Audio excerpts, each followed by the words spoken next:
Okay. Okay. Okay. Whew. Thank you, Laura. Bye. Oh my God. Have fun. Okay, thank you. We will. Mm. Thanks. You're welcome. Awesome. Thank you, Laura. Bye. Okay. Have fun. So, Okay, thank you. we will. Mm. Thanks. You're welcome. Hey, you need to mute your, Awesome. you need to mute the video. Okay.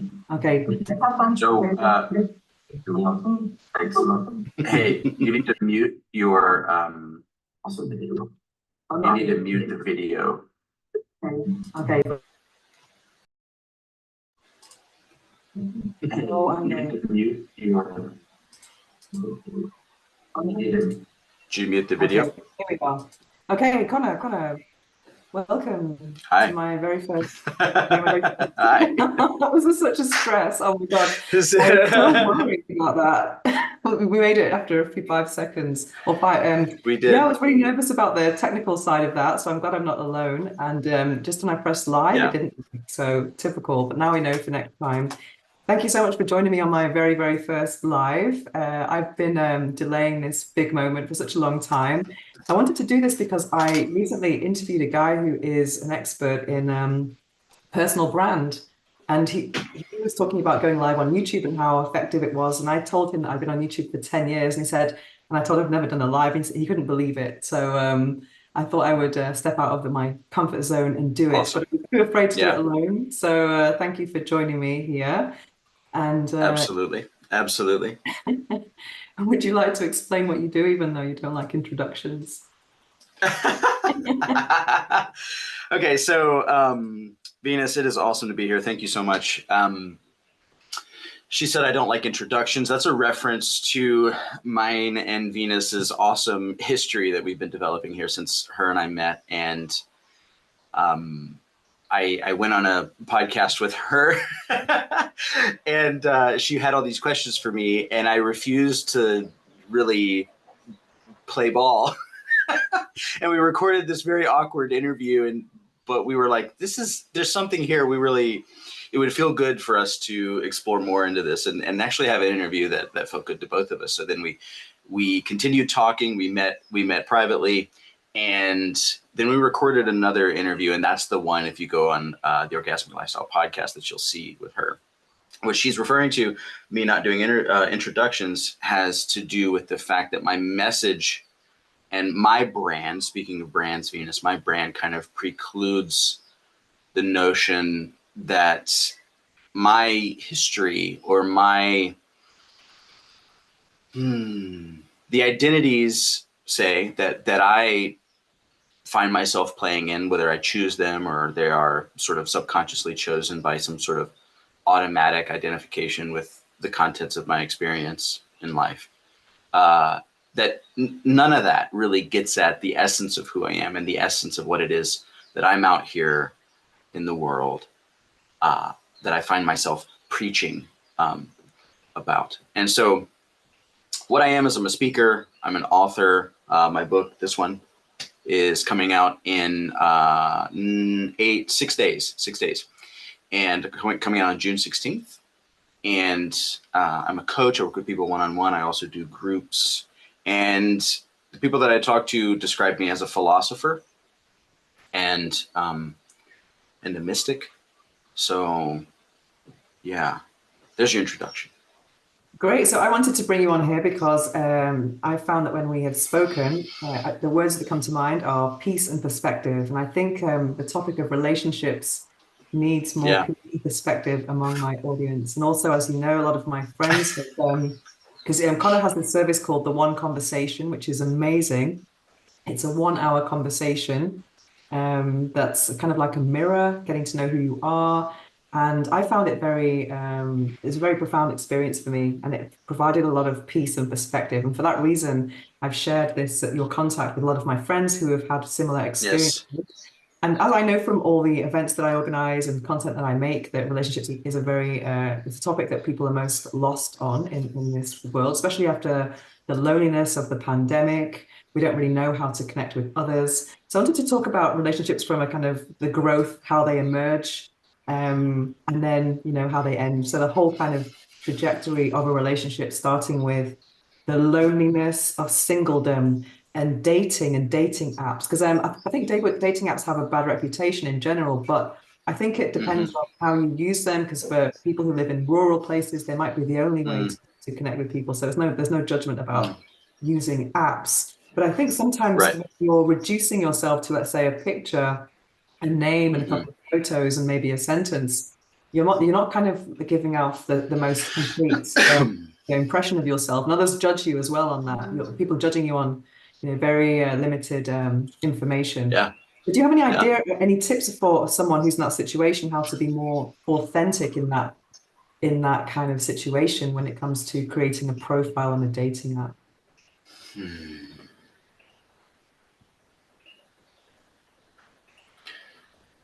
So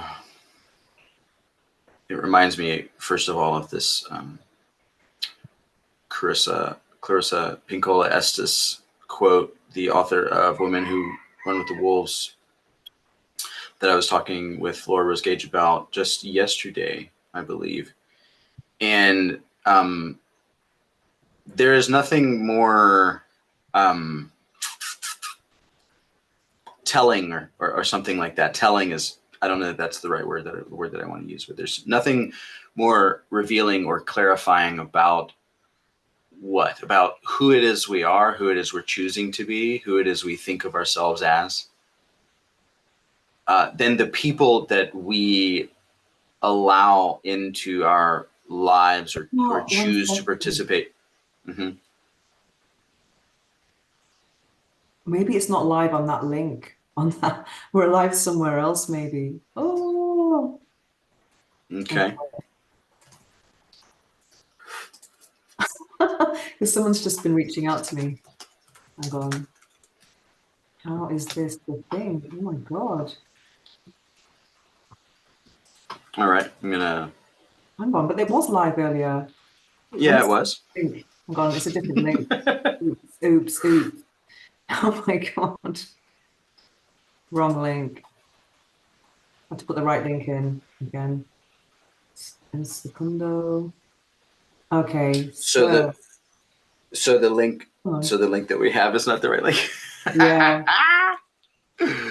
Good. Yeah. Oh my God. Let's get that in that other chat. Hang on. Yeah, it was. Hang on, it's a different link. Oops, oops. Oh my God. Got it. So that's a different link. Yeah. I have to put the right link in again. Hmm. Okay. So So, okay, sorry about that. Oops. Wrong link. Let's get the sound off. To go back to, um yeah.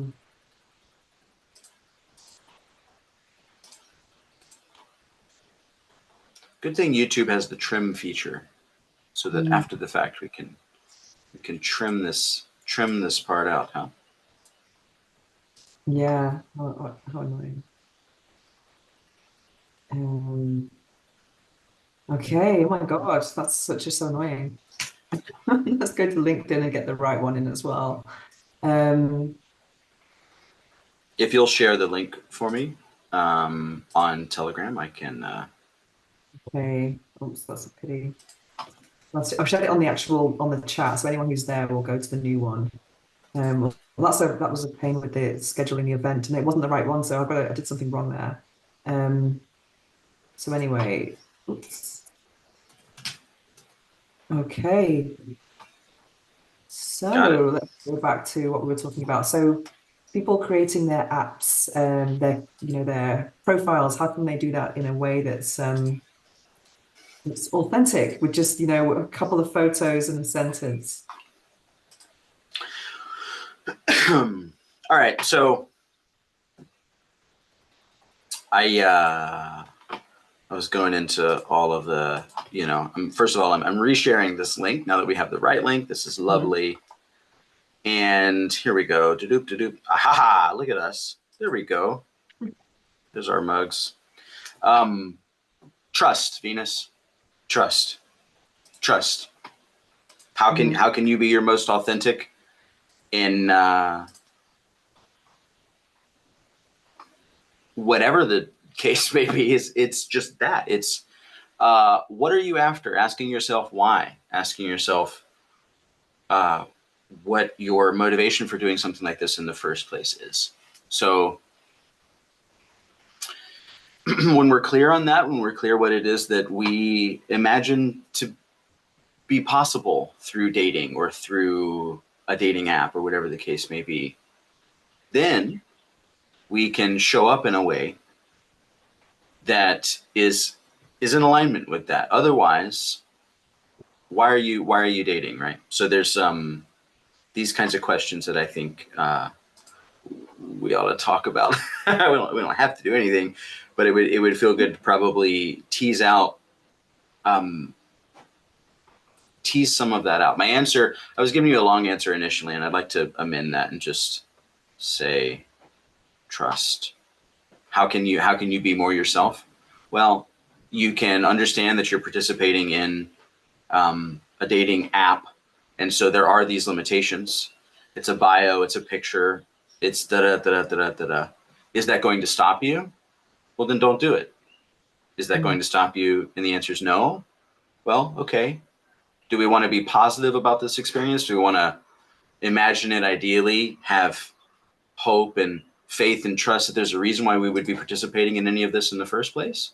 That, I think, is what's going to feel better to us. And there's sort of a reciprocal relationship between our vision of the world and the lives that we live.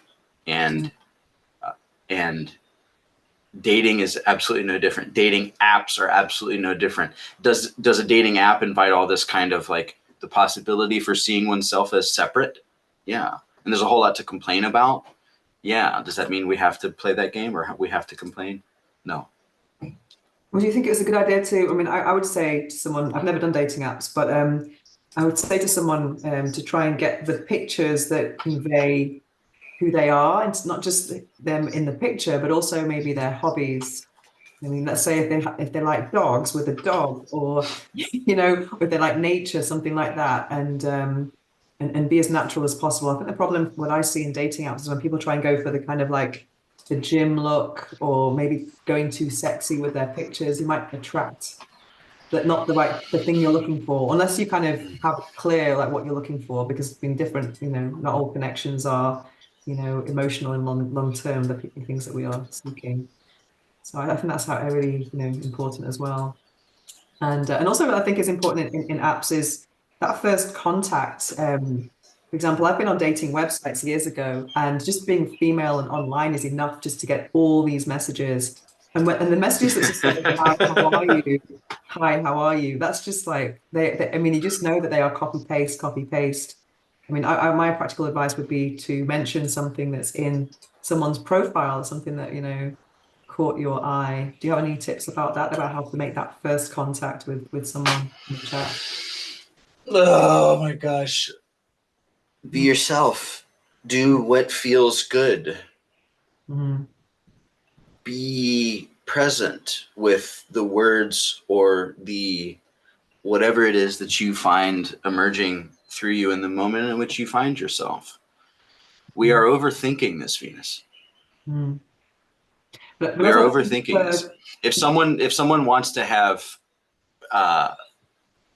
what's the word? Is lascivious? Is that the word?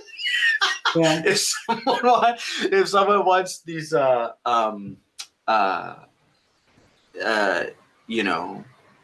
exposing or revealing and sexually charged imagery about themselves as what's featured on their profile, that's their choice.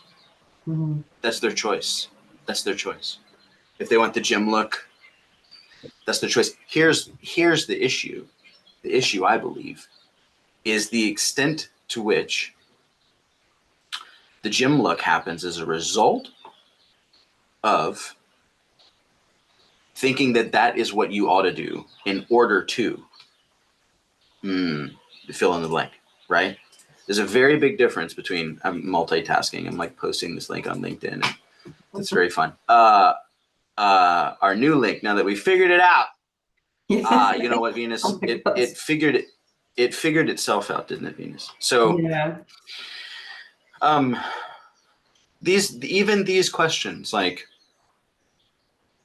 what's a better way, and all of this kind of stuff. The better way is trust. And the better way is authenticity. The better way is not giving a crap what others think. Let's go. I mean, I'm totally want to go there when it comes to, because the kind of subtitle that we came up with for this is, and it's a big part of my brand. It's the words right there on the book. Radical authenticity is, radical authenticity in love and dating.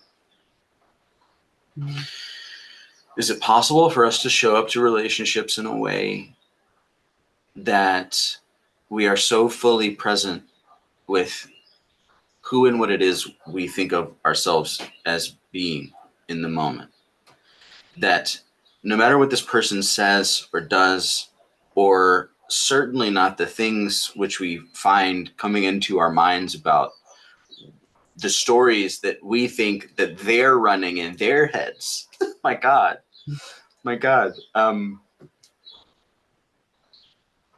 I've talked about this a lot with Laura Rose Gage, and most people are in relationships with their image of a person or their imagination of a person. They're this fabrication, this recreation of the person that they think that they're in relationship with. That's for most people. And I'm not, there's obviously no judgment or anything, but I think most of us, as a product of our orientation to life, and as a product of our orientation to just, we are in relationships with not with the actual person themselves. Because we were in relationship with the person, then trust and authenticity and a kind of natural and easier way of being in the world actually precludes all that. It precedes all that. Like, I am me and you are you. And can we meet there? Because if we can meet there, then we can also discover a deeper meaning in relationships, which is that that's not even true. It's not even the case that I am me and you are you. I want to be in a relationship where I see myself reflected in this person, and this person sees himself reflected in me to such an extent that the relationship itself, knowing that I chose it, becomes a receptacle, this kind of alchemical vessel for these kinds of conversations and for the continued unfolding of my own authenticity. A relationship is a continual invitation over and over and over and over to show up as yourself, and no one else. Yes.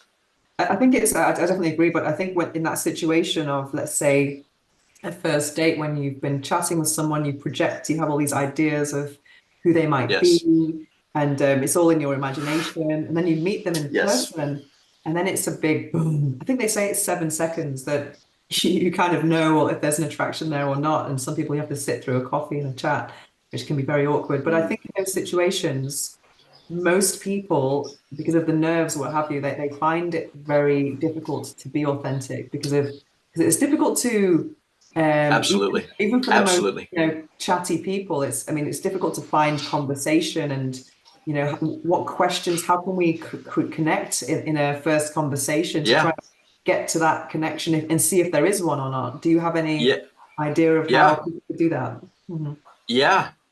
Stop caring. Okay. And your next conversation will be better.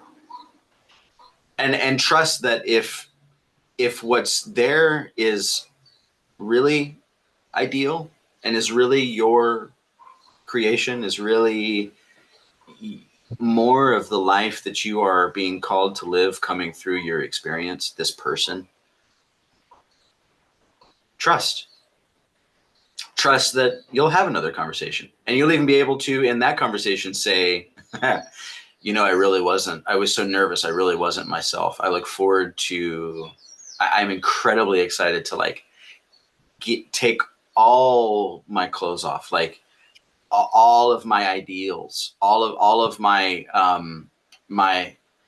you know, ideal, as I'm using this word in two ways, and my ideologies, my conceptions of things, the stories, my identities.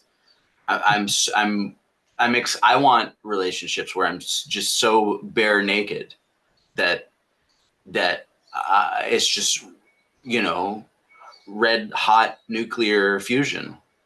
And yeah, because you know what, if someone, you know, it's kind of like you can't stand the heat, you know, like you don't want that relationship either. And maybe someone is not ready for that. Maybe someone is not ready to say, oh, what? That's well, just bring it. And you know, if it doesn't work out, then better luck next time. I think better luck next time is a blessing. It's better luck next time is a fact. Better luck next time. It's a given. It's a given. So does that make sense? We are caring a whole lot more than feels good to us about what someone else's impression of us has to do with our ability to be satisfied in relationship, when actually our ability to be satisfied in relationship has everything to do with trusting that I have the ability to be myself no matter what I'm doing.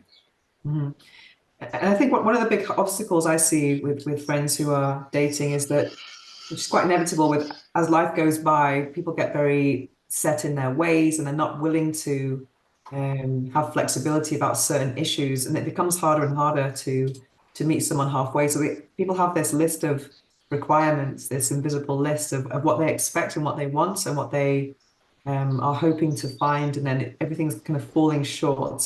So that it creates this frustration, and then people are not connecting.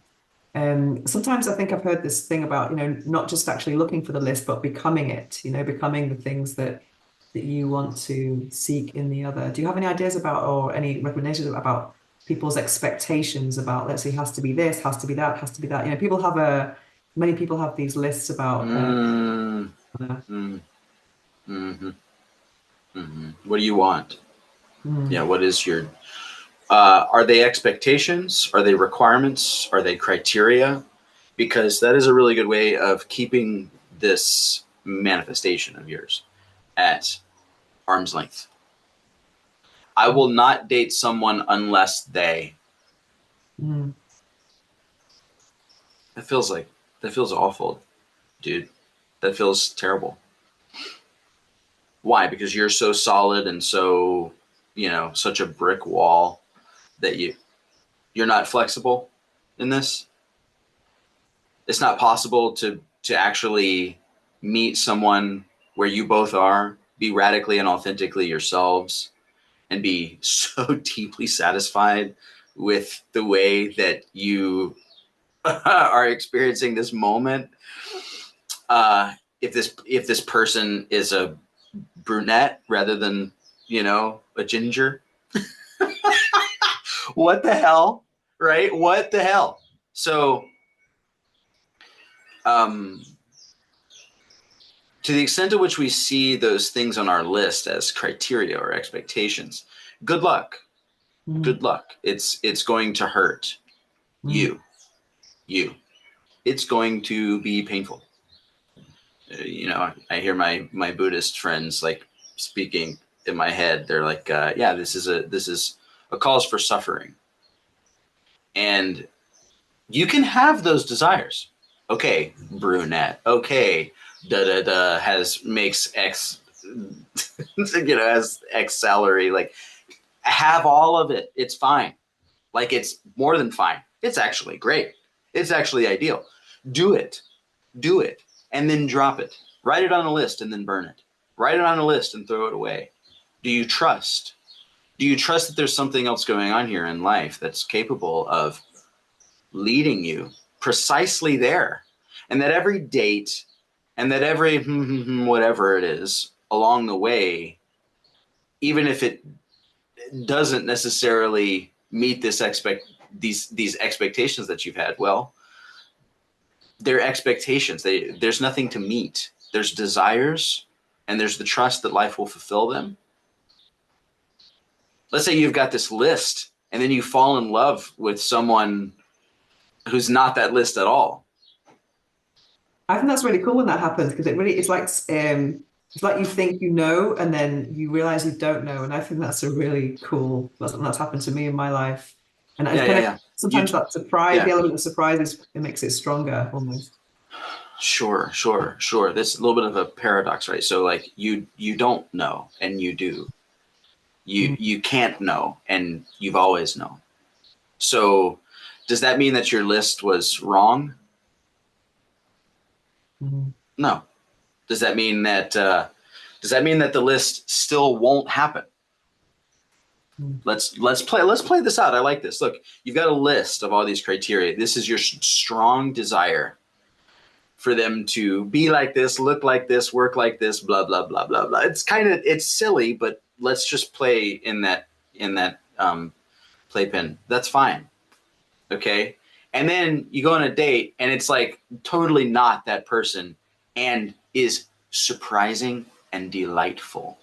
It is like, oh my gosh. First of all, the experience of falling more and more into alignment with the things which you desire by writing them on a list and feeling good about them and saying like, yeah, this is what I want. Just feeling into it. And like that feels good. Just like explicating my desires, making them explicit. God, that feels awesome. That feels awesome.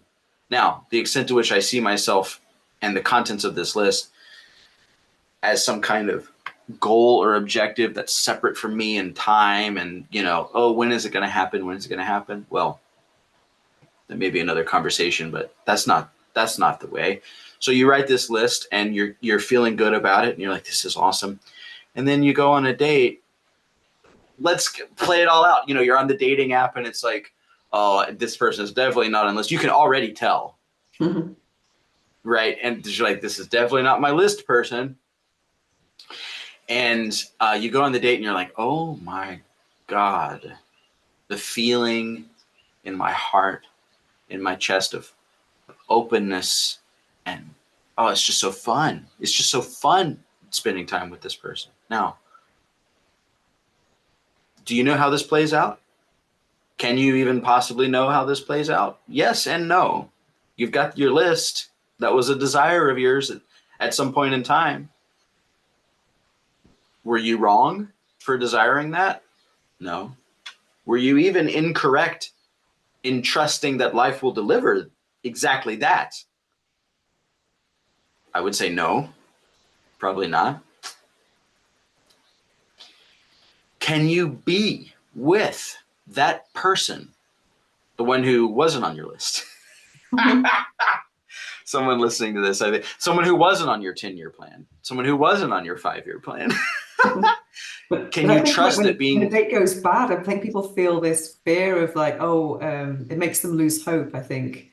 Because it's a very awkward situation to be on, having to go on dates with like strangers. Don't, but stop, but just don't lose hope. That's ridiculous. That's ridiculous. Or do it, or totally lose hope. Delete all the apps, and say, I'm, F this, I'm done. And I'm not dating at all anymore, blah, blah, blah, blah, blah. Either keep hope or run it off a cliff. But to the extent to which we're kind of wallowing in the middle of it, like, oh, I don't know, I just, and you keep the apps and you kind of stick around, you're like, I'm losing hope. And so you're in this kind of suspended animation of losing hope about these things. I think my advice to friends would be socialize as much as you can in things that are kind of you're interested in, and then just kind of, Do what you want. feel organically, that's the kind of Do that's it. a Do it. Do expectation. what you do. What you want. Mhm. Do what you But want. If it's you can meet the love of your life, whatever the hell that means. Whatever that means. You can meet the person on the list or the person not on the list. You could lay in bed all day. If that's what you find yourself called to do in that moment. Mhm. God, we're talking about apps, so you literally could lay in bed all day. Yeah, I'm exactly. People thinking are doing too. that I'm and they're thinking, chatting yeah. with 10 people, But then another phenomenon which is very common now is when people think there's a vibe or there might have been intimacy, and then suddenly that person completely disappears. The phenomenon of ghosting. This has become very popular now, and sometimes it happens with just a chat. Because I mean, it's quite normal that people are Yeah. present, they're active on multiple chats, and then once they've found someone that they have a more vibe with, then the others kind of get forgotten without an explanation, which I kind of think that's okay, really. But when you've actually met the person, you thought there was a vibe, you might have been intimate, and then they don't call you, and then you're thinking, oh my God. I think that causes a lot of confusion and heartache for people. And sometimes you don't know, Right. would the right thing be on intimacy wait, or how does someone deal with that type of, because it's a very hurtful thing to go through when someone you thought something, you had all these expectations, and then suddenly they've just disappeared. Yeah.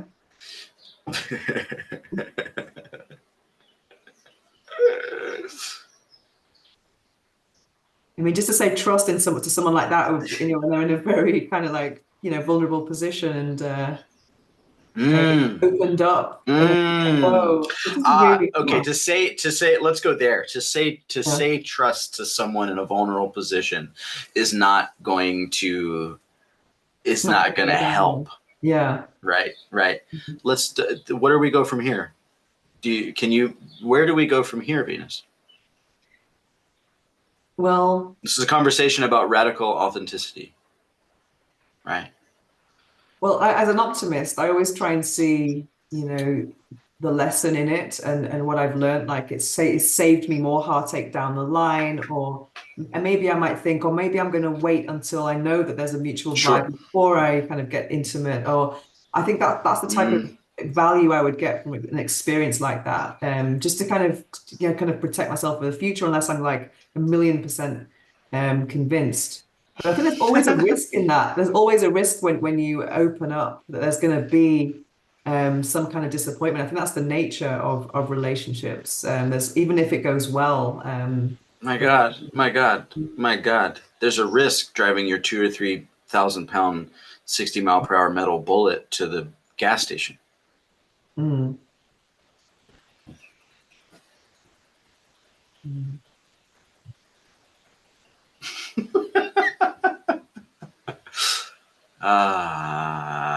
There's no scarcity of anything here.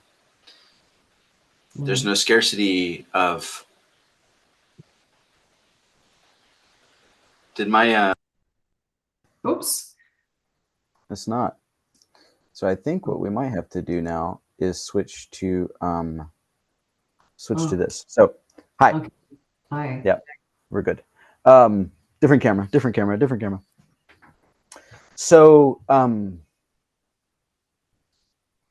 there's no scarcity of anything here. And I love I love you, Venus, and you know this, and it's one of the reasons why these conversations, I love it. I feel like you're like throwing these like it's almost like it feels like martial arts, but it also feels like it feels like what's the slash fruit ninja slashing game? I feel like I'm like chopping watermelons that are being thrown at me with a samurai sword, right? So okay, you are representing people's fears, Mm. and our intention in having this conversation and coming together is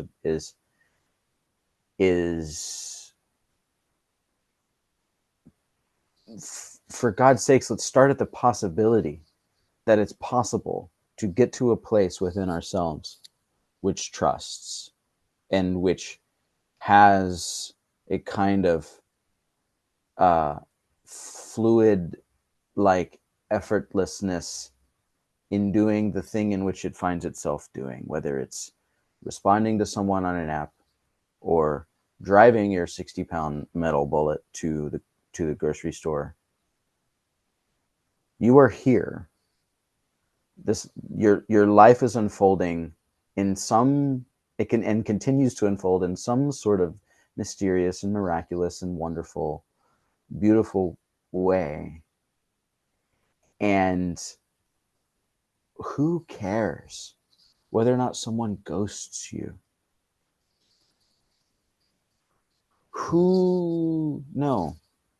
We are capable of coming to a place in our orientation to the world that is so centered in my ability to trust the life that's before me and to know that what I am creating is also me. Talk about relationship, that's like the I am reflected in a mirror. It's like I am this person and this person is me. Well, you know, you zoom in a little harder and you see that that's actually all of life. All of life is you. In fact, it's great to create these alchemical receptacles, these alchemical transformative vessels, as you know, in relationship with another person, and at the same time, that's what life is offering you. The reason why that feels good, is because the relationship is just a microcosm of what life is for you. The relationship, that's an alchemical vessel of I am presence, of mirrored, radically authentic, unapologetic, unconditional selfhood. A relationship like that, the one that we actually want, I promise you, the one that we actually want, that relationship is just a mirror for life itself. And so, of course, it's like a fractal, iterative, you know, thing where the hologram is compressed in on itself, such that this relationship is life. My life is life, and this relationship is that life reflected. And come on, you know, like the relationship with another person that creates this mirror, the ability to like see yourself in it, and then have revealed to you the places in your way of being with the world that cause you suffering, that cause you resistance, that cause you pain. Where in that way, let's take that as what we're interested in. Is the person ghosting you really a problem? Or can you sit on your porch reflecting? You haven't heard from them for 24 hours. You haven't heard from them for 48 hours. You haven't heard from them for 72 hours. 3 days? You haven't heard from them for 4 days, 5 days. Oh God, it's been a week. I mean, it's over. What is at what point, regardless of at what point you come to your own conclusion, like, I think they ghosted me. Is it possible for you to stay centered enough in your conception of relationship and why you embarked on the journey of being in relationship with them in the first place? Was, God, this is deep, but was the condition that they even talk to you a condition that needs to be met in order for you to be satisfied? Yeah, it's giving me a way of power. Yeah. What are you thinking? What are you thinking? I'm gonna drink some Sorry? hot chocolate. What are you thinking? Yeah, I think it gives away a lot of power, like expecting that correspondence is what you need to be happy, you know. But I understand that the pain of in situations like that. I've had a lot of friends I've actually been a ghoster in the past because I've felt in some situations where silence is a message, and I didn't feel like, for whatever reason, pursuing an uncomfortable conversation. Maybe it was just due to avoidant tendencies, but it just felt like in my bones, like I don't want to go there. And Yeah. and I just honored that, you know, because I was kind of protecting myself in some ways. And also when someone's kind of like messaging you like 3 to 5 times and then it's still going on, you can feel a bit pursued or kind of stalked on in a way. It's just like not stalked, that's maybe a strong word, but it feels like there's no reciprocity. They're not really listening to the fact that you are not engaging. So it feels like a projection, maybe what they are expecting from you is not who you really are. And I think that happens a lot with dating in general, especially with the chats phase when people are, oh, if they've met this person, they only imagine good things about them. And then when they meet in person, something else, you know, reality hits, and it's not the person they've been thinking about or imagining. So I think we give a lot of power away to someone else to make us happy. Mm-hmm. Mm-hmm. Mm-hmm. Uh-huh. What would it be like? What would it feel like? I'm asking you, I'm asking the audience. Okay. What would it feel like for 100%, not 99.99999999999999999%, not that, no, 100%, all of it, all of that power that you're talking about giving away, being yours and only yours, ever. And even in the moments when you find yourself reacting, when you find yourself wrestling with, grappling with, dancing with the things in your identity and your stories about the world or your subconscious that have arisen, and then said, oh, but he's ghosting me, and this probably means, Mhm. oh, but they're doing this, and I wonder if this is. of, of course. Of course, you've got this conscious mind. It's actually the whole very reason why you took form here. I think. I think. Uh, your conscious mind is also capable of returning to the knowledge that like the innate, inherent, intuitive, naive knowing that uh, as much as it has the habit of thinking that it's the one in the driver's seat, it is not. It is not the one calling the shots here. Is it possible that to come at relationship so I think it's so centered in yourself that 100% of that power is yours, even when you you I'm going to use I don't know, falter with, that's obviously not the right word, but even with when you fumble around with the occasional knowing that, the occasional perception that it is you, it is the you who you think that is you, who has to do better, be better, call the shots, figure this out, figure out why they ghosted you, figure out if this characteristic of this person is going to match well with this characteristic that you think of as being yours. Right? Like, of course we do that. Of course we do that. And do we return to freedom? Do we return to a place within ourselves, which is there, I promise, which knows that I have the ability to trust. I have the ability to take a step back from this dance, which I've been so engaged in, thinking that I've got to make the right steps. You don't have to make the right steps. Life is your teacher, and relationships are your teachers. Mhm. But sometimes people prefer to stay in a situation which is sometimes toxic, or sorry, not the best, just because of fear of loneliness. Because I think if people the loneliness of being you know, alone on a Sunday, um, Yeah. so it's really hard for Go some to people. church. Go to Yeah, church. is that the solution?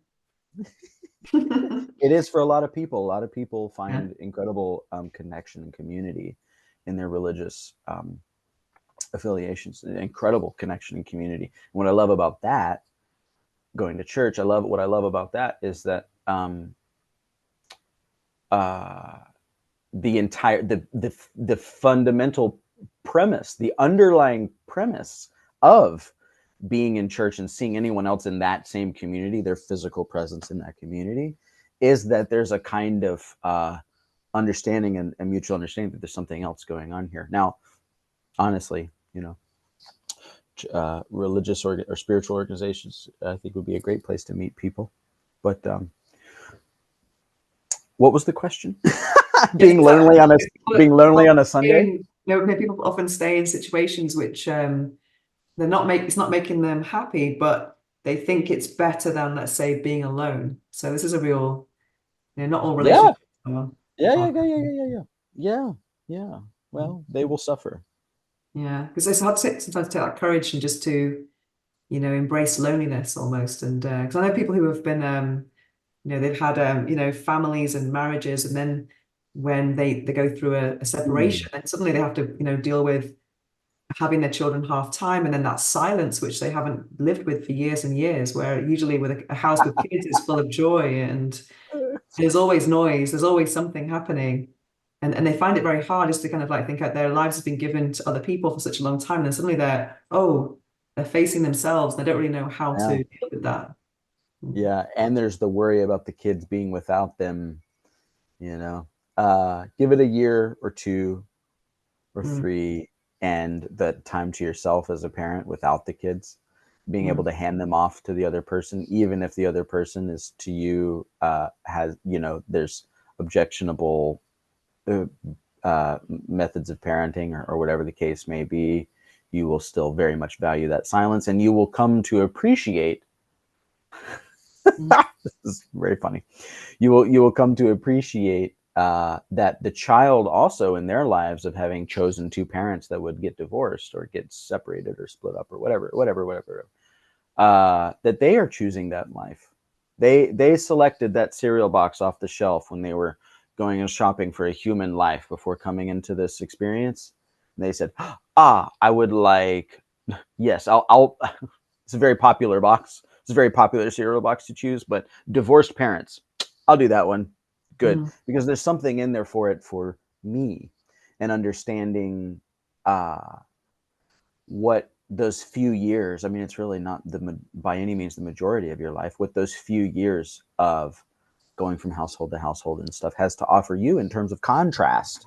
Right? So loneliness, you're not alone, Venus. You've never been alone one moment of your life. And yeah, this whole thing too about like being able to like bask in the loneliness and appreciate the loneliness and stuff like that. I don't have a good answer for that, because I think that this term loneliness is, I think it feels bad. And in fact, really loneliness is like the perception of separation. I mean, as is so much that consciousness seems to offer us, right? The perception of separation. Loneliness is that too.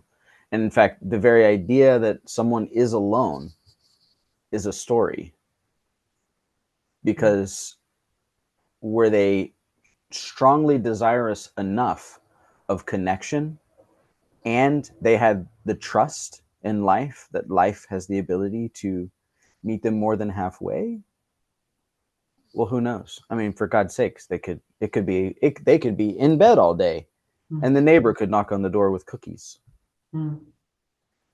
This is possible. This is true.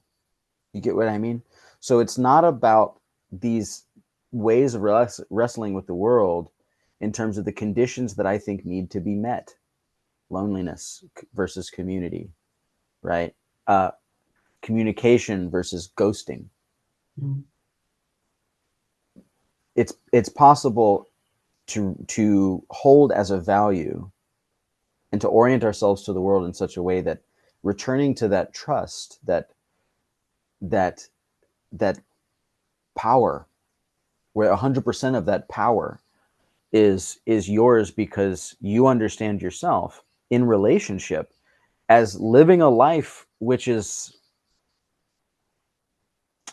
you're just here for it. And so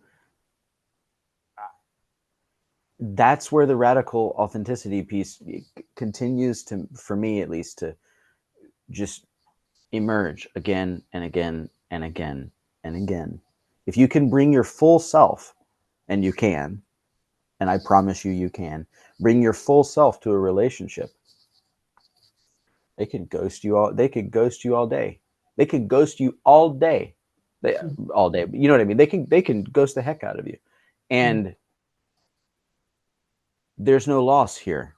There's no lack. There is no separation, because you understand you chose it, you desired it, you enjoyed it while it was happening because you were authentically yourself all along the way. And if they ghost you, whose problem is it? Are you going to make that into your problem, or is it their problem? Could you even do the thing where you say, man, their loss, their loss. Now, is it really their loss? No, it's their life. They're creating their life too by ghosting, right? Yeah. What do you think about what do you think about relationships as a healing modality?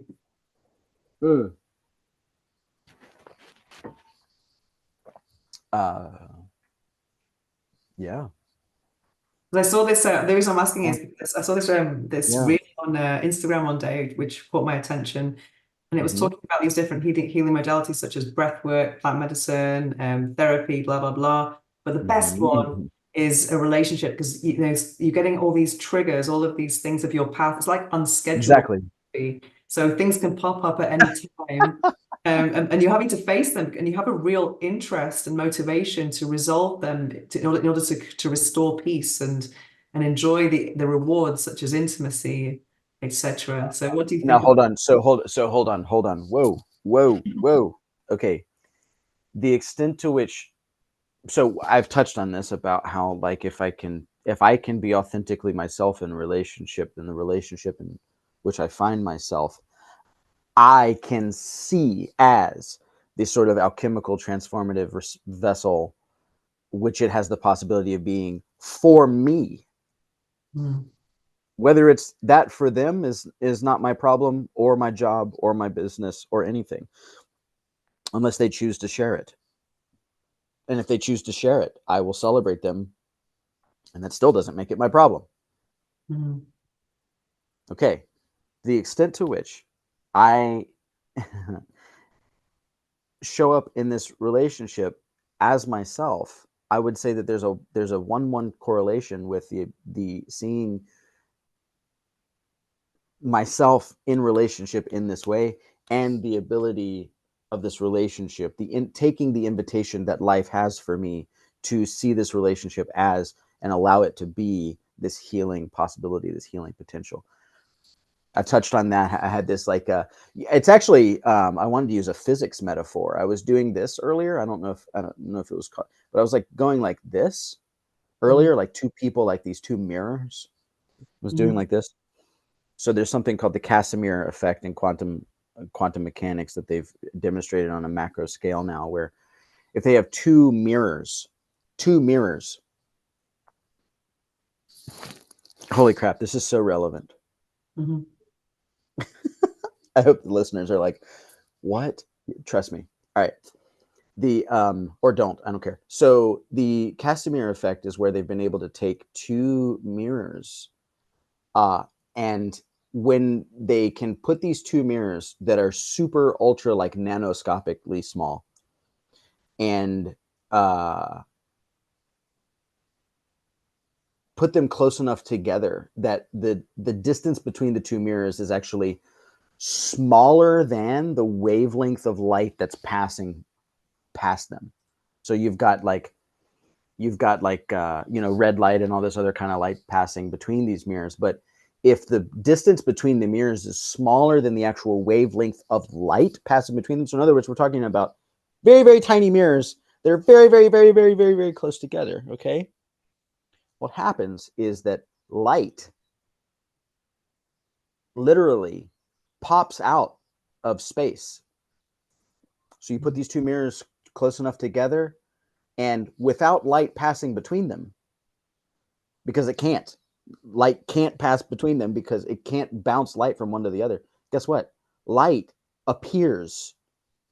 So this is considered a quantum electrodynamic effect because the understanding is, at least according from quantum perspective, is that the light is popping out of the ether or the quantum, the 0 point energy field, the flux foam, the whatever, the quantum vacuum. Okay, it's vacuum energy that's being, for no reason other than the fact that there's two mirrors close enough together, light, two mirrors close enough together, light pops out in between them. Holy moly. Could that be a line in a poem about relationships? Could that be something out of the mouth of Rumi about relationships? Two mirrors close enough together such that no other light can pass between them. The light is there. The light appears. The light pops out of the very space in between them itself. So, the extent to which you talked about relationships being healing, the extent to which I come to a relationship and see that relationship as I'm motivated to resolve it and to find peace because I want intimacy. Mm-hmm. Well, it could be emotional intimacy, just peace, and just all of the things that make you feel good about that union, you know? There's nothing capable of making you feel good other than the things which you choose to allow to cause the feeling of goodness within you by your orientation to them, your choice. The extent to which you believe that there are things outside of you, like conditions being met in certain relationships, or having enough money in your bank account, even, name it. The extent to which there are conditions outside of you which you give yourself permission to be happy about, you will suffer. You will suffer. You will suffer. And that is not the kind of I'm going to speak for myself. That's not the kind of relationship I want to be in. I don't want to be reified or objectified as the reason for any single human being's happiness. I could even be really hyperbolic here. And if I wanted to be all, I would never say this, but come on, like, amp it up. I could say, how dare you?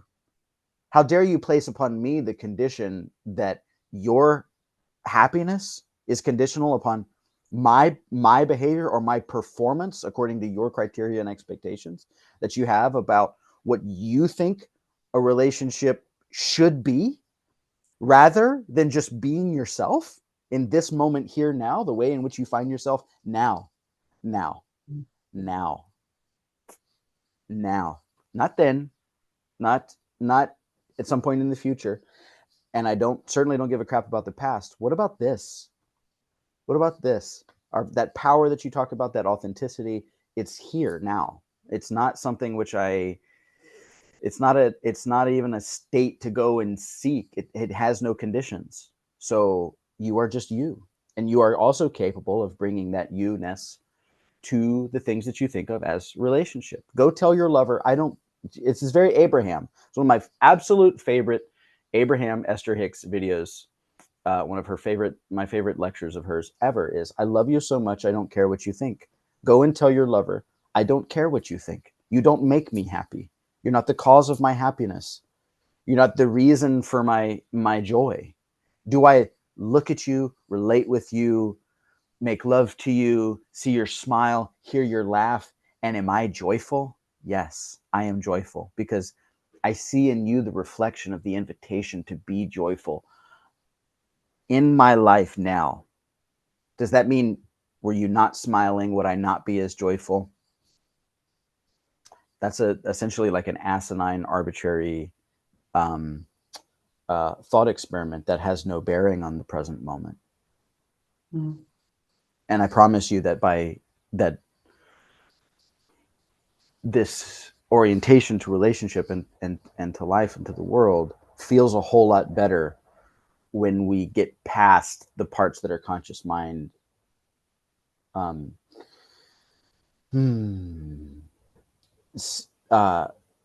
complain about. The parts that our conscious mind complain about not being safe enough, not being trustworthy enough. So how can someone really reach fulfillment in union, do you think? Obviously, if we're all kind of, in ourselves and we're full in ourselves, how can we reach that space of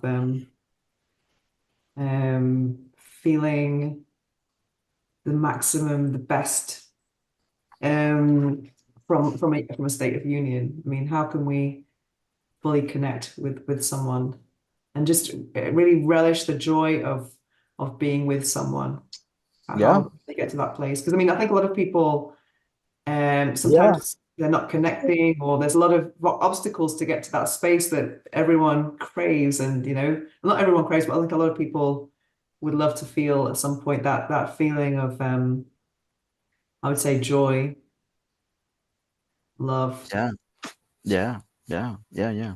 I got an answer for you. You ready? Oh yeah. Okay. Be yourself Hmm. and trust that that is the best thing you could ever possibly be. Hmm. Be yourself and trust that that is the best thing that you could ever possibly be. Because the extent to which you are not yourself in relationship is going to emerge at some point in that relationship as the invitation for both of you, or at least you, most likely them too, because of the way that this fractal hologram whatever seems to work.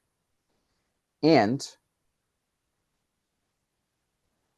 it's going to emerge as resistance to the extent to which you are not the person which you know that you truly are. Yeah, it's terrifying, but my God, all the things that you think need to be in place. No, if you wanna get dolled up or whatever the case may be, and you go into a date, you're looking good, you're talking yourself up, you're doing all these kinds of things, and all that kind of thing. Like, do that, but do it because it feels good. Do it because it's you. Do it because it's that it's right, not because they might not like you if you don't. Because Yeah. if they might not like you if you don't, you know, trick, I'm thinking of these very mundane things like, yeah, okay, get in a relationship with them, and then that you wake up in the morning and you've got morning breath and you experience each other's morning breath for the first time. Come on, man. Come on. Like, that's glorious. Mm. That's beautiful. And that's ideal, and that's perfect too. Because that level of intimacy, of closeness with a person, is like, that's it's the juice that makes it juicy. So just be yourself and uncover what feels good to you about being yourself in relationship along the way, rather than trying to shape your approach to relationships into something that your conscious mind thinks is right. Does that make sense? Yeah. But how can people get into this space of trust? We've obviously been saying the word trust a lot, but I think it might be for many Yep. people easier said than Yep. done. How can we get there? Yeah, you don't need a reason. Mm. If you need a reason to trust, it's not trust. If Mm. you need a reason to trust, then what you're doing is you're trusting that there's a condition which is trustworthy to you. But is it just like letting go of expectations? How would you define trust in that sense? You trust that your car, or that the oncoming traffic in your 3,000 pound 60 mile per hour metal bullet is going to get you from point A to point B. And you don't place upon it the same kind of expectations that we would place upon, it's like we assume that it's gonna work, and stuff like that. You assume that the chair that you're sitting on is not going to suddenly collapse.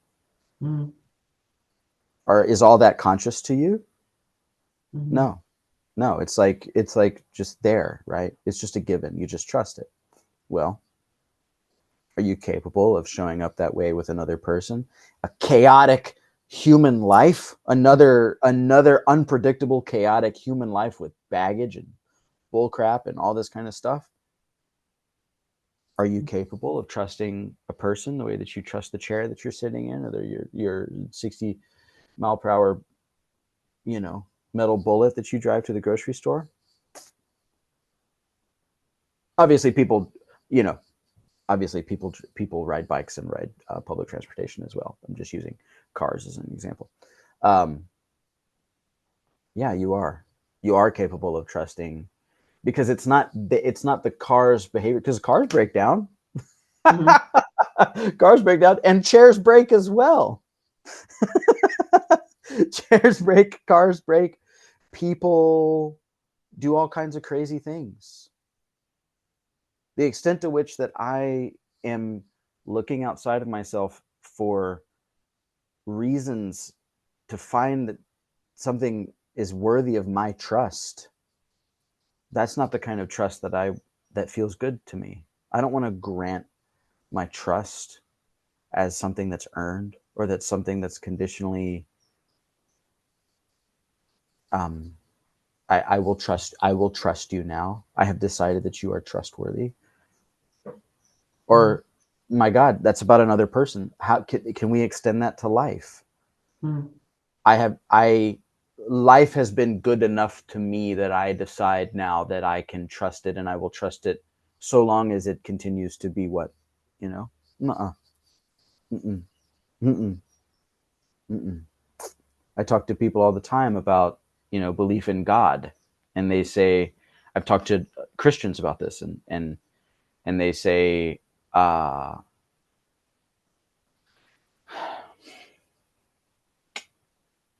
say that I don't need to believe or need to even think that God is a rational being or entity or spirit or whatever, that God is a rational or makes sense in order for me to have faith in it. And I've heard people of all kinds of religious backgrounds come back and say, that's the craziest thing I've ever heard. And to which my response is, okay, so you're consider yourself a person of faith, or a religious person, and you are saying to me that I have, this is kind of a silly way of saying this, but I'm going to say it. You're saying that I have more faith than you? No. We are each capable of trusting for no reason. And that's the trust that I want for all of us. And, God's sakes, relationship. Yeah. You're not in relationship to have your, oh my God, you're not in relationship to have your needs met. That's it. So what, just take care of our own needs and become as a full person? Is that how you Say that again?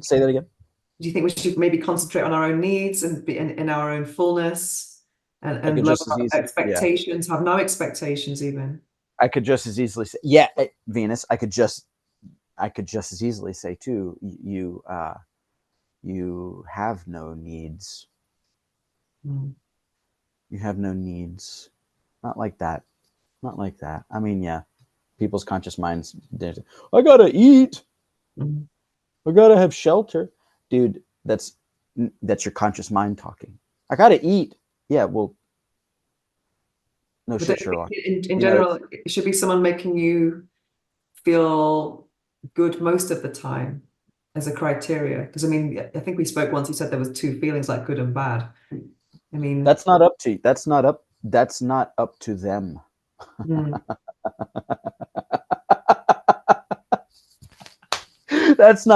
them, whether or not they make you feel good most of the time. It's not up to them. That has nothing to do with them. It has to do with what you have chosen and what you choose in this moment now. And life will reveal to you easily, effortlessly, automatically the next choice if it's breaking up with that person. Then do it. Then do it. Say, I'm breaking up with you, bye. Or say, let's talk about this. I've made a decision. And I get off on talking about clarity. I want clarity. I want to talk about this. I just want to hear myself talk about why I'm breaking up with you. Okay. Do that. Do something. It's possible. It's possible. It's possible, Venus. It's possible. It's possible. It's possible to be free in relationship. It's gotta be. It's gotta be. I mean, my position is that it's actually the default mode of consciousness itself. It's actually writ into the fabric, the fine structured fabric of the universe and of our everything about this experience. And I just want to just double down on earlier. Yes, relationship is like, of course, like the most. I appreciate that the greatest healing modality is a relationship. Heck yeah. Or you could see it that way. And if you said this, it would be no different. What if instead you said relationships are just for fun? Relationships are just for fun. If I'm not having fun, I'm not, no. Yes. Are you going to automatically and effortlessly heal, whatever that means, heal through the fun that you're having and the way that you bring yourself and the fullness of yourself radically authentic to that relationship? Yeah, you will heal, because that's what people do. That's what life does with us. It expands us and opens us and leads us and guides us and teaches us and heals us. Healing happens automatically. You think healing happens automatically? Yes. Gosh, Venus, you know me now. Come on. And you know me well enough to know that, goodness, if there aren't conditions which need to be met for my ability to be myself, I mean, what it's more healed and more whole than who you are in this moment now.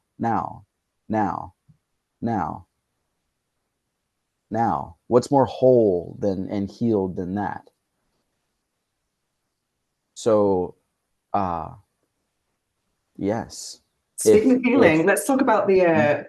Let's open up. If anyone has any questions, then please let us know. Absolutely. I'm gonna.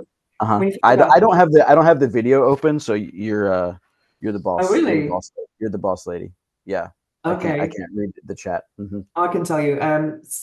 So if anyone has any questions, then please let us know.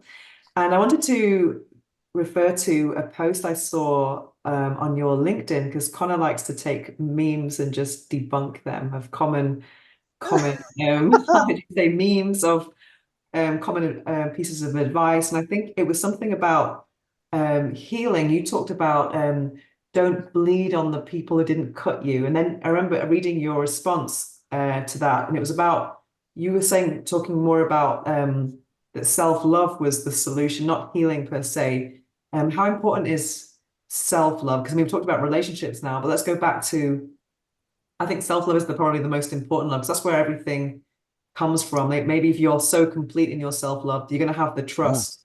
You're going to have less expectations. Yeah. So would you like to talk about healing? And you said that self-love is the more like the objective, because when you're radiating all this love from yourself, then that is like an automatic healing modality. Would you say love does not even radiate? You are. Love is your nature. Love and the kind of love that we are capable of living in isn't even the kind of love that looks like what I think a lot of people mean when they say love. Can you Can you tell someone who is your closest companion or closest relationship partner, whatever, could you tell them you love them and then they disappear forever and still love them? So in your heart, of course. Okay. Okay. Good. Then we've arrived. Mm. We've arrived. Self-love is love of life. You are life coming through. Life is being lived through this vessel, which thinks of herself as Venus, which thinks of themselves as whoever's listening to this. Life is coming through this perception of self, this awareness of myself as living a story in the world, which has all this history in its past. And goodness sakes, sometimes it perceives itself as having problems or having things that need to be healed. And loving that unconditionally, loving that the way that you could tell someone you love them and never see them again and still love them. You love them. It's like loving over like in like this crevasse, this like it's like you're standing, it's like the Grand Canyon. It's like and you're just pouring this out and you don't even know where it's coming from, and it's just like that's who we are. That's who we are. And yeah, I mean, self-love, radical authenticity, being oneself. When you are yourself, you can't help but love it.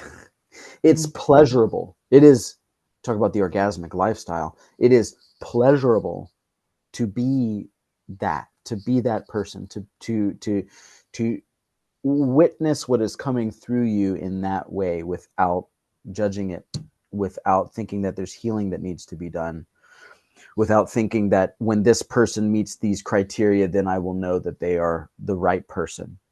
When this person performs this expectation that I have of them in this way, they make me happy.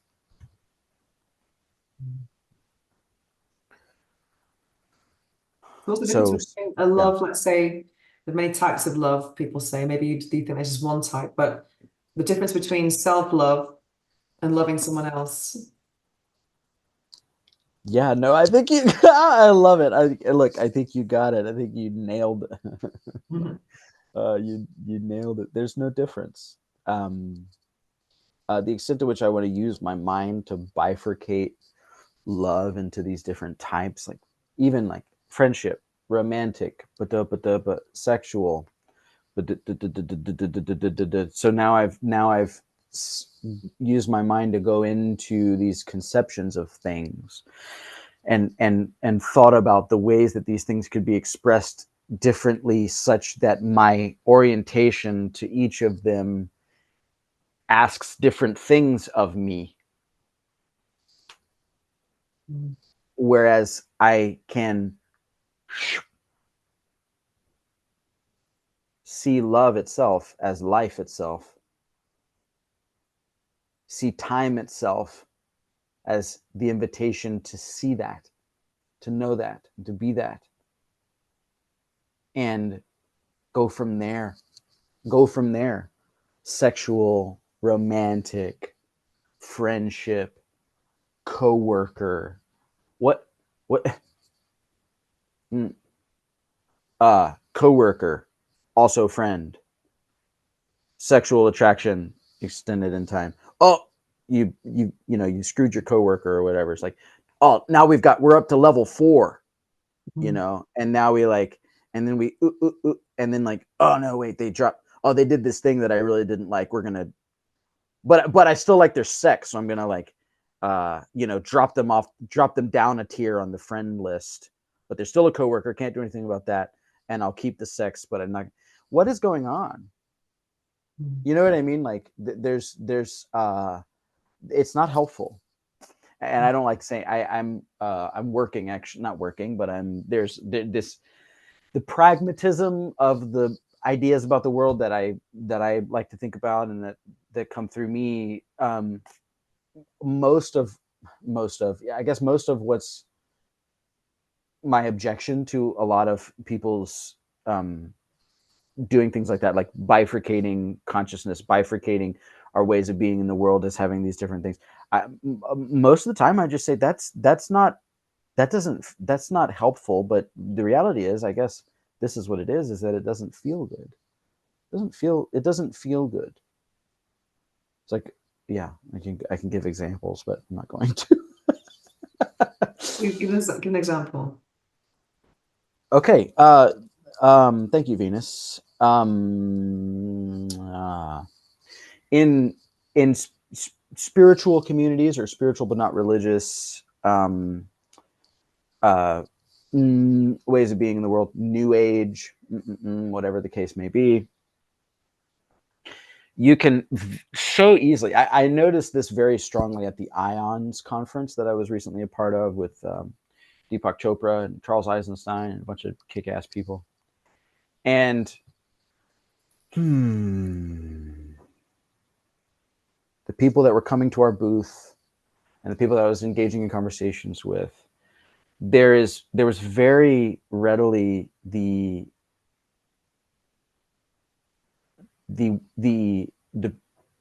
prepared mindset, way of being in the world, orientation to other people as partaking in different levels of consciousness.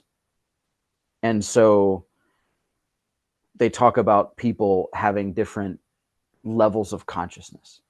This is a very, very common thing in New Age philosophy and all these kinds of things. And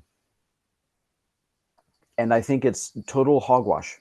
And you actually hear this too in even in the works of, like, in Ken Wilber's philosophy, or in what we call spiral dynamics. So even in Buddhist philosophy, and in fact, I could go pick up the Srimad Bhagavatam or the Bhagavad Gita or something like that, and it talks about levels of consciousness. So you're working your way up this ladder, and I will never agree to participate in that story the way that a lot of people do, because they use it as an excuse to judge. Whereas I know that I can have a conversation with someone where there could be at level 1 or something, or they could be whatever the hell that means, whatever that means. I'll tell you what it means. It means they're seeing themselves as a product of the things which they see outside of themselves. They see themselves as being blown around on the wind of a circumstance which they have no control over. So they are a victim, in other words, right? So I am so separate from my world, and I have no agency in the world. I'm just a deterministic kind of a thing being bounced around. And no, I've done it countless times, having conversations with people who start off there, and then by the end of the conversation, it could be 15 minutes, could be 30 minutes, could be 45 minutes, could be an hour, could be an hour and a half. But we get there. So don't tell me, like that that there's these levels of consciousness in which we participate, and that other people are at another level than you. That's just an excuse to judge. It's just an excuse to judge. You're just throwing stones in a glass house. I think the irony of that is that people who think they're high level are judgmental of the ones on low level. And that actually, they're creating a separateness, which is actually quite ironic, because they're talking about 5D unity consciousness when they're actually highlighting the separation themselves, because it's like, oh, I'm not at that level, I agree. If we are one, we're at one. We are one. I agree. Mm. I agree, and I think that these levels of consciousness, to whatever extent they exist, I don't refer to them as levels. I refer to them as modes. And these different ways of seeing the world, this modal consciousness is it's an orientation to the world. So it doesn't exist in time. It doesn't, your story about your past and your history and who it is you think you are has nothing to say about that. There's nothing to say about that. People talk to me and they're like, well, Connor, you must be at a really high level of consciousness. I'm like, get out of here.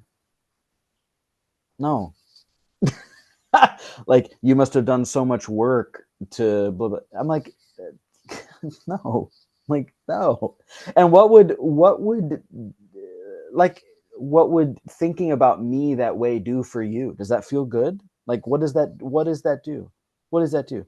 I'm separate enough from you that you have like, whoever it is I'm talking to, they have like this, they reify me as being at some other level. Why would you do that? Why? It's to just show an exact. I think we can learn from other people's stories and just see what's possible, and then that can help our own self-belief. That's something that works for me a lot. When I see an example in front of me, someone who's taken a step. That's why I make the content I make, because I want to kind of share a message and then influence other people to kind of see maybe something I see. So I think there's always that. I think that's the power of storytelling, and just seeing possibilities, and then knowing that you don't have to do everything that everyone does, and you can just carve out your own path. I think that's really enriching when we share stories which are different. Yeah. Yes. Yes. This knowing that you don't have to do it yourself. And also seeing like the piece of someone who's like done something different, and they transmit a feeling of inner peace. That's very inspiring. It's not about the levels of consciousness or the success, perceived success. It's just about that sure and fiction and that person is you, and you are that person. So let's talk about your book, because obviously we talked about trusting your foundation is basically the message of everything you've been saying today for you. Yes. Yes. So how did you get to this realization? Have you always trusted your foundation? And is it yeah. I don't know.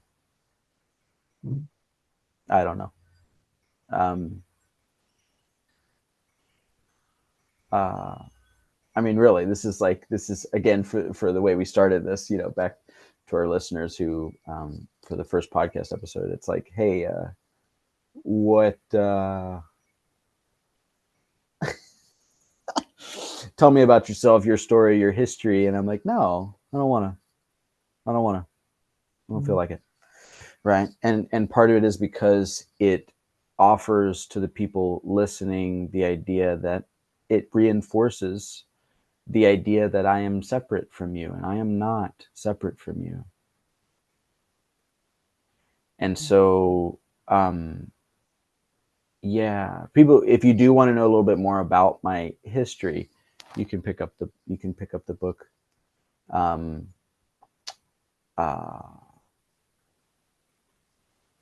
That's pretty much all I'll say about it, but,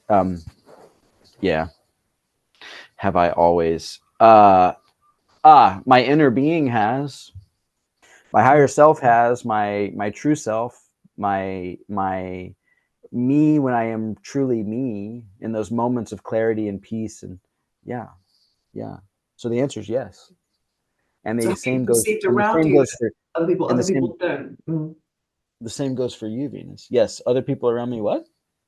So have you perceived that maybe around you that other people didn't trust their foundations, and that's why you wanted to share this message a bit? Is that why? Was there I just wrote the book. I just wrote the book. I woke up from a dream on November 27th saying you will write a book called Trusting Your Foundation. And then 11 days later, the book was written. It's 20,000 words. It's not very long,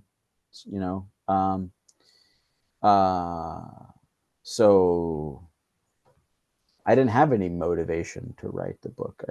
It was written. It was just written. You know what I mean? Like it wrote itself. So, and that's the book writing itself is a metaphor for life.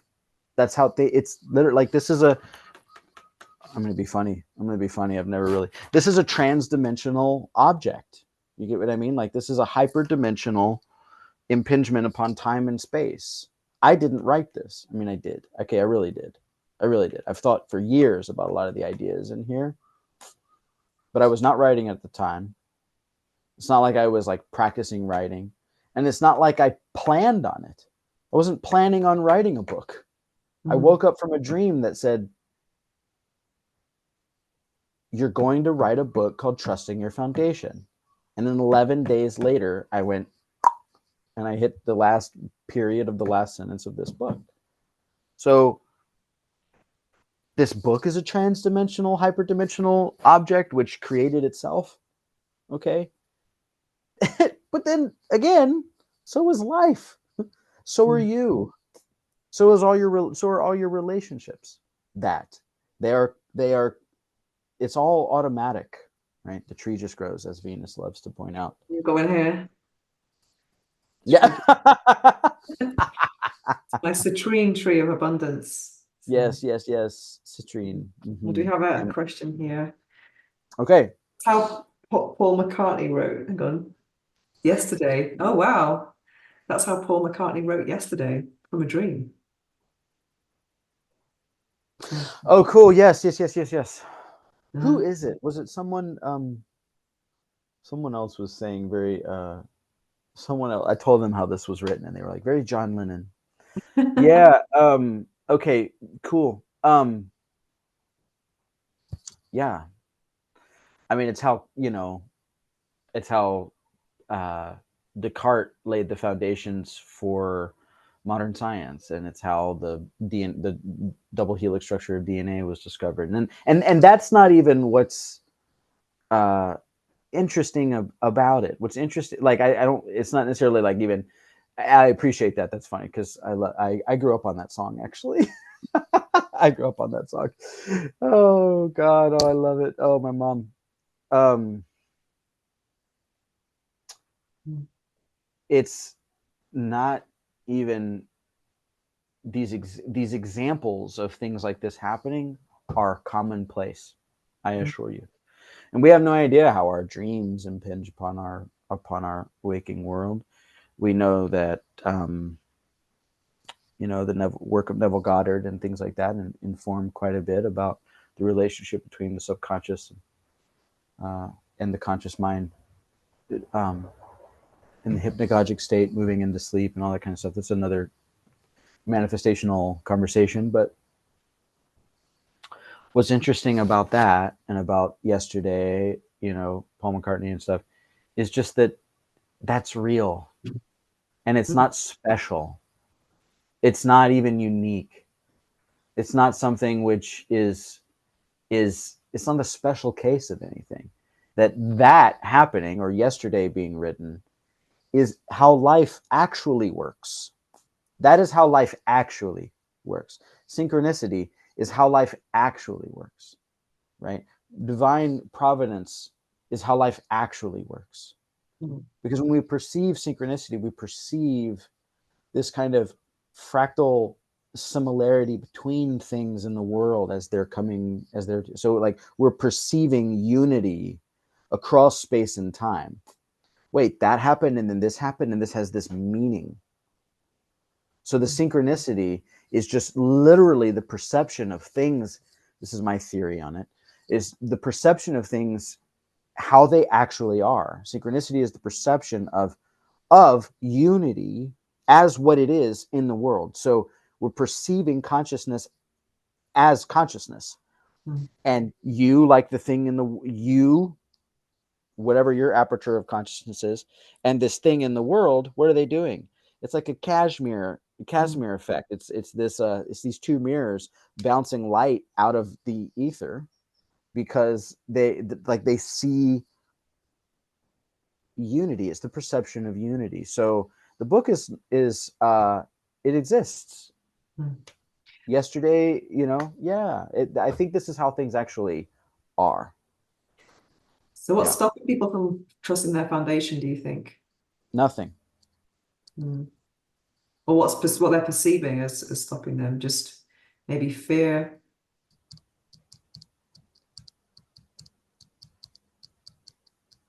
Nothing. Because if I were to play into your limitations as a reason for your inability, as a reason for your perceived lack of trust, I would be denying the fact that the whole of you, when you are you as truly you in your fullness, you already do trust. And I have these conversations with people and they're like, you're right. I know this. Mm. I know that this is actually the case. Right. And so that's what's going on here. It's automatic. So my answer to what's stopping people from trusting their foundation is going to be the same as like, how'd you get here? I didn't. What's stopping people from trusting their foundation? Nothing. Because if I were to then project my conscious mind into the field of time and space and circumstance as like impinging upon my orientation to the world in a way that has the ability to like bend me out of shape from seeing what is real, from seeing what is actual, like the way in which things actually are in the moment in which I find myself, well, then I'm there and I'm not here now. Here now, there is no reason not, there's no reason not to trust. There's no conscious reason to trust, and simultaneously no reason not to. What I loved about your book, somebody only read the book, is that I've had Yes. trouble trusting in my life. I maybe have time. I'm probably still an overthinker to some degree, and I found if you just tap into that trusting energy, it takes away the worry and the fear. And I think I spoke to you about my weighted blanket, which brings me to the Yes. comment I made, because I feel sometimes even when life is challenging, when I go into my bed at night and I'm under my weighted blanket, which I recommend anyone to get a weighted blanket, they are so I amazing. know. It's like having a hug all night long. I have a 7 kilo blanket, and I feel at that moment when I'm in my mattress top with my 5 pillows, I feel like it's okay, because it's right now, this moment, I am held. I just Yeah. feel, and so this is why the quote on the back of the book. Would you like to read it? The quote I wrote about your book. Yeah. Go ahead. You go ahead. Yeah. Oh, you've got it, I can't find it. Here you go. It's Venus is featured right here on the book, and she says this book is like a weighted blanket for the soul. As soon as I finished reading it, I had to start it again, and I had to. It was funny because I got clarity from her. I was talking to her about it, and she was like, "No, really, like I really did start reading it again immediately." I was impressed by that. I was like, man, so that second line there, as soon as I finished it, I just turned back to the front again and started reading it again. I think was pretty profound and really nice. But the reason I wrote that was because I think there's lots of concepts about how you express yourself that might seem clear to you, but for me, maybe for others, it's not sometimes that clear. And I think sometimes it's a book that you can read quickly, but you could also just read half a page at a time and really think about it, So that's why I think I want to start again, because it's sometimes you read books and then a week after you've forgotten everything in the book. And I think that's kind of like, for me, I think what's important about reading as an avid reader is what you do when you close the book. Like what can you extract from that to make yourself feel happy or become more you, which is something we talked about. So for me, I love personal development because I think these tools are kind of chipping away at a stone to kind of carve the more me, to kind of become more of who I am, and that's why I read books. And if you just read and close and then on to the next book, 'cause I used to read in that way during the pandemic. I just wanted to read as many books as possible, maybe for an ego thing to kind of like have that knowledge, but you don't really remember everything you read unless you're kind of like taking your time, maybe meditating on something, and I like to underline. I like real books, like I don't like digital copies. So I like to Yes, I'm excited underline. for you to. Mm. One of the things that I've found that is really interesting, where the few people who have these are the only 2 physical copies in existence right now, Mm. and again, the book comes out the 16th. You can go to trustingyourfoundation.com to reserve your copy if you're an early bird. I'll put the Reserve, link in the chat. reserving your copy, then when the publication date comes, I'm going to send you some extra goodies. I'm going to send you a guided meditation to go along with the book. I'm going to send you the first chapter of the audiobook. I'm going to send you also something that's currently in the works, but it's at least a lesson on some journaling methodology that I've come up with called Connor's 1-letter journaling method, but it's unrelated. But so check it out. What I I think I've find, done that meditation. yeah, yes, you have, It's yeah, the one I've done. Yeah. yes. What I find that people are doing with this book, and I really appreciate it, is, and this may have to do with its instantiation in the world as a trans-dimensional object. This is very fun. This is very funny. Is everyone who's picked up a copy so far, this copy in particular so far, has pulled to a random page and started reading. So there's a whole lot of bibliomancy involved in this. This is something which Laura Rose Gage can speak on, as she does a lot of bibliomancy and runs her Women Who Run with Wolves book club, all based on bibliomancy. And yeah, I think that's a really fun way to read this book as well, actually, which is funny, because you can go through it in the kind of linear methodology, or you could just pull it and pick a page like you're doing a tarot spread or something like that. So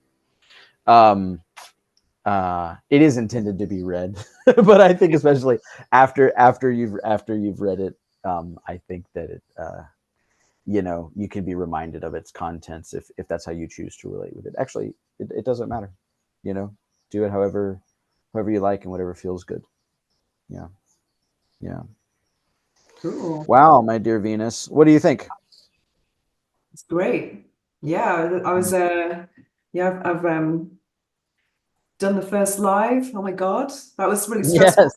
Technical part. I can't even tell you about that. That was really hard because I actually created this future event, and then I pressed live and it says you don't have permission. So I was like, no. So I have to work out that for another time. But I think for me and myself, and something that you've helped me with is I'm trying to kind of step out of my shadow and be more visible and come out of the fear, because I think there's part of me which is holding back from my big message. And I just really want to do new things like this, like do lives. Yeah. And Can just I plug something that's actually really relevant? I was just talking about yeah. bibliomancy and Laura Rose Gage's book club, and Mhm. I just remembered actually that Laura Rose Gage's book club is going live right now too. I think on the hour she's doing it. So if anyone who's interested in that, Because Women I Who think Run. she's online now. Can get her to put the link. She put the link on in the chat. Yeah, Laura, if you're in the chat, go ahead and give us the link. Mhm. Yeah. So yeah, but just talking about bibliomancy and about how people can uncover the wisdom of Jungian psychology. And have you read Women Who Run with Wolves, Venus? I'm halfway through it because one of my friends is actually on the chat here. I started reading it, and then because of my podcast, because I have other books to read, I Yes. stopped and then started reading something else. But now I'm reading Yeah. it again because I went away and it was my trained companion. And at first, I didn't get into it straight away, to be honest. It took me a couple of chapters. And I do find sometimes the analysis of those fairy tales does go on a little bit long. I'm like, I want to read the next one now. But I really love those fantasy fairy tales and the messaging and their symbology. Yes. I just think I find that really interesting. It's like taking you back to, childhood with storytelling and Yeah. everything with a meaning. Yes. Yeah, it's kind of Yes. they're a bit scary. You realize how scary fairy tales are. Oh God, yeah. Yeah. It's really Yeah. cool. Yeah. I One that I can't. loved was the skeleton woman. I just found that was speaking of relationships, that was one story which Yes. I absolutely loved. And if I remember correctly, it was some disowned woman was thrown into the sea, and then she just becomes a skeleton, or she was, and then this fisherman like picks her up without, in his net when he's trying to fish, and then he's kind of like, oh, the skeleton woman. And then at nighttime she takes his heart and dances or something. Then she becomes a woman. And the symbol, the message is about embracing the ugly side of people, which is a Yes. really interesting part of. We were talking earlier about expectations and having this list of perfection. And when I think it's really important to embrace the ugly side of relationships and the ugly side of people, Yes. and the Yes. imperfection, and seeing it as a whole. Skeleton. Yeah, this is so relevant. I love it because you've invoked the mythos of skeleton. This kind of metaphor for she emerges. She's the life, death, life cyclical nature of the world, and she emerges in relationship in particular as the kind of thing that makes you want to say, I can't do this anymore, Mm. or this just I'm not, this just isn't right, I'm walking away, or the kind of last straw, or the kind of whatever that may be. And there's actually Venus, I hope we can do this again. I would like to do this again at some point, part two, or something like that, because there's just so much to talk about, and even in more detail. You get me started on the mystical philosophy, and it all kind of boils down. And at the same time, yes, skeleton woman emerges in relationship as the invitation, I think, this is my interpretation, as the invitation to choose to continue to dance with the life, death, life nature of relationship, or to kind of like throw her over the boat and back into the sea where she came from. And I believe that is the metaphor. And I believe, it's that the conscious and unconscious in this way, she sings, she beats the drum of his heart, and he sings the flesh onto her bones. So so I think that's how that works. But there's this mutual coming into being of this life force, this momentum, and in the actual physicality, we're giving life. We're giving like soul to the flesh and flesh to the soul. So there's this kind of, yeah, uh, um, it's beautiful. It's absolutely spectacular. So anyway, that's at laurarosegage.com. I just wanted to plug, because we mentioned it already. So I'm like, oh yeah, that's right. Her book club is actually today. It's right now. For anyone who's listening who is into women who run with the wolves. Yeah, because I'm actually going to interview someone else this coming week who talks a lot about the Instagram psychology of relationships, and how you get these carousel posts about these are relationship red flags, boom boom boom, or if he does this, boom boom boom. And it's, you can't really Right. reduce, we're all complex as individuals, but in relationship it's even more so. So what I like about Skeleton Woman is that there's there are like ugliness, there are the obstacles, but you're still kind of believing in the bigger picture or the union, and you're working with it. And there's, it's making the ugly beautiful again, or seeing the beauty in the ugliness. I thought that was really, really beautiful. That's ideal. Yeah, that's great. What a great place to end it, actually, Venus. I think this is awesome. Wow, we did it. So tell us where can people find you. Where can people find you? Thank you very much, Venus. ConnorKees.com, spelled CONNER, as you can see on the screen here. CONNER. I'll put your link on the on the chat. Very good. Yeah, Connor Kees, CONNERKEES.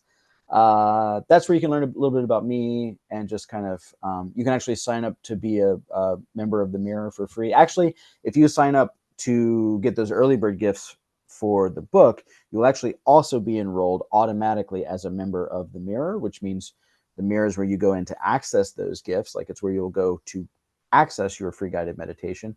And then if you kind of scroll down further down on the mirror, you'll see that there's other guided meditations and some exclusive, some webinars and things like that you have free access to. So you get these exclusive gifts for signing up early to the book, but you also get a bunch of other stuff too, which is all just contained where you would go to access it. It's called The Mirror. My platform is called The Mirror. Would you believe that? It's called The Mirror.